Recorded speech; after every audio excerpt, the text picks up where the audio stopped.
최근 군사무기에 관해 정보가 많은 한국 네티즌들 사이에서 재미있는 우스갯소리로 하나의 이야기 주제가 화제였습니다. 그 이야기 주제는 바로 KF-21 전투기의 분담금 문제로 마찰을 겪고 있는 인도네시아 국기를 반대로 휙 돌려버려서 차라리 유럽의 폴란드와 KF-21 전투기 공동 개발을 협력하자는 내용이었는데요. 그런데 현재 그러한 이야기가 단순 우스갯소리가 아닌 정말로 현실화되고 있다는 최신 한국 무기 속보입니다. 먼저 어떻게 폴란드가 인도네시아를 대신해 한국형 KF-21 전투기의 유력한 공동개발국으로 등극해버리는 상황이 펼쳐졌을까요? 이것을 이해하려면 현재 급박하게 돌아가는 폴란드의 외교적 상황을 주목해야만 합니다. 현재 폴란드는 유럽의 최전방으로 불리며 유럽연합에서 가장 강력한 군사강국으로 진화하고 있습니다. 동쪽에서 다가오는 거대한 강대국의 위협에 맞서 폴란드라는 국가가 유럽에서 생존하려면 더욱 강력한 국방력을 위해 노후화된 무기들을 퇴역시키고 최신형 무기들을 추가로 보유해야만 합니다. 이 발언은 폴란드 국방장관이 나토 회의에서 발언한 내용인데요. 실제로 회의장에서 선언한 내용처럼 폴란드 국방장관은 한국까지 방문해 전차 공장과 자주포 공장을 시찰한 것도 이러한 이유 때문이었습니다. 우리나라 방산기업들도 역시 이것에 보답하기 위해 FA-50과 KF-21 전투기의 해외 수출을 위해 총력을 기울이고 있는데요. 방사청장은 이미 폴란드 국방부의 병기 총국장과 만나 FA-50 공격기의 뛰어난 수출 실적을 소개하며 한국산 최첨단 무기가 폴란드 공군 전력 발전에 크게 기여하길 바란다고 언급했습니다. 또한 나토라 불리는 미국과 유럽연합이 추가적인 한국산 무기 구매를 위해 지원해주는 예산을 포함 기존에 있던 폴란드의 국방 예산을 합하여 여러 가지 다양한 한국산 무기들을 구매하는 데 필요한 예산을 마련했습니다. 특히 K2 흑표전차와 K9 자주포, FA-50 공격기 등 대한민국의 첨단 무기들을 대거 도입을 결정하며 폴란드는 아랍에미리트, 사우디아라비아와 함께 한국산 무기의 최대 고객으로 순식간에 성장하는 데 성공했습니다. 그런데 이와 별개로 폴란드에선 아직 교체하지 못한 구형 무기 체계가 딱 하나 존재하고 있습니다.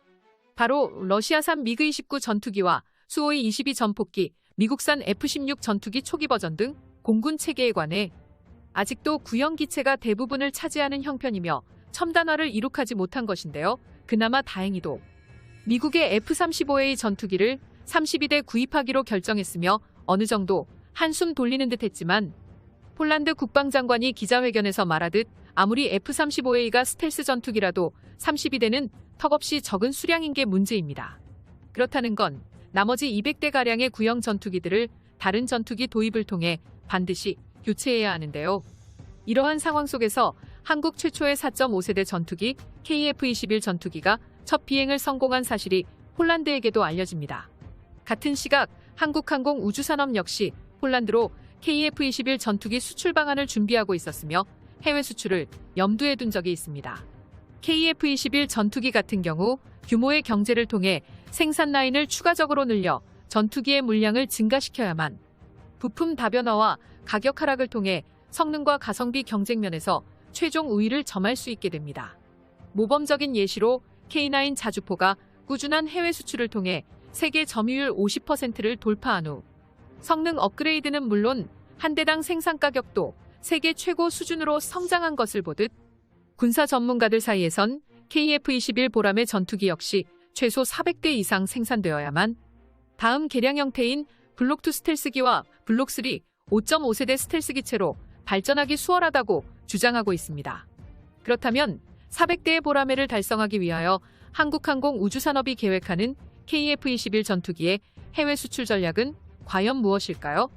폴란드 입장에서 보면 KF-21 전투기가 2026년에 개발이 완료되는 상황이 굉장히 매력적으로 다가올 수밖에 없습니다.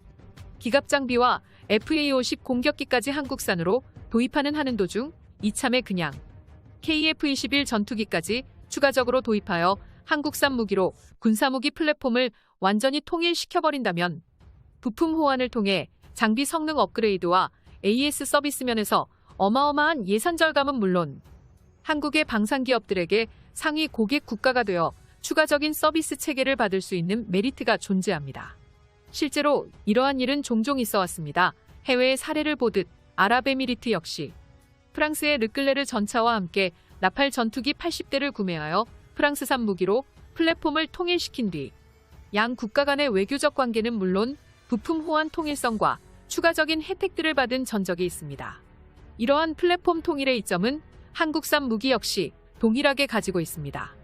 K9 자주포의 전례를 보듯이 중국산 짝퉁 무기들처럼 성능을 절대로 다운그레이드하지 않고 있는 그대로 판매하기에 중국산 무기와 달리 한국산 무기 수입국들은 크게 만족했으며 세계적으로 메이드 인 코리아의 무기가 각광받고 있다는 것도 폴란드에서 엄청난 메리트를 가집니다.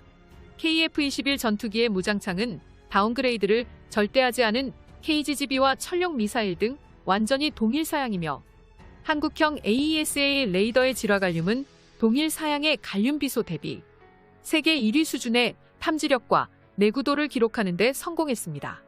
전투기의 엔진으로는 슈퍼호넷과 동일한 쌍발 터보팬 형식의 F414 엔진을 탑재했으며 이것은 첨단 소재를 통해 기체 무게가 가벼워진 보람의 전투기의 기동력을 훨씬 상향시켰으며 무엇보다도 공대공 미사일인 미티어는 세계 최고의 전투기용 대공 미사일이라는 스펙을 자랑합니다. 이처럼 화력과 전자전, 기동성, 모든 스펙을 압살하는 초격차 성능을 보유한 KF-21 전투기는 세계 5위 공군력을 달성한 한국의 최신의 항공기체다운 진정한 모습을 폴란드에게 보여줄 것입니다. 사실 폴란드는 과거 전투기 도입에 관해 여러 가지 서러운 일들을 겪은 적이 있습니다. 체코, 헝가리 등 동유럽 국가들이 모여 구형 전투기 교체를 서유럽에게 요구한 적이 있었는데요. 하지만 유럽연합의 유로파이터 타이푼 전투기 공동 개발에서 폴란드를 끼워주지 않았습니다. 특히 유럽연합 측은 기술 이전과 라이센스 생산에 매우 부정적인 반응을 보이며 첫 번째 자책골을 넣었고 군사 언론들은 유로파이터 컨소시엄에 참여한 서유럽 국가들이 폴란드를 배제하는 것을 목표로 하고 있다고 밝히면서 폴란드 전투기 사업 탈락에 쐐기를 박았습니다.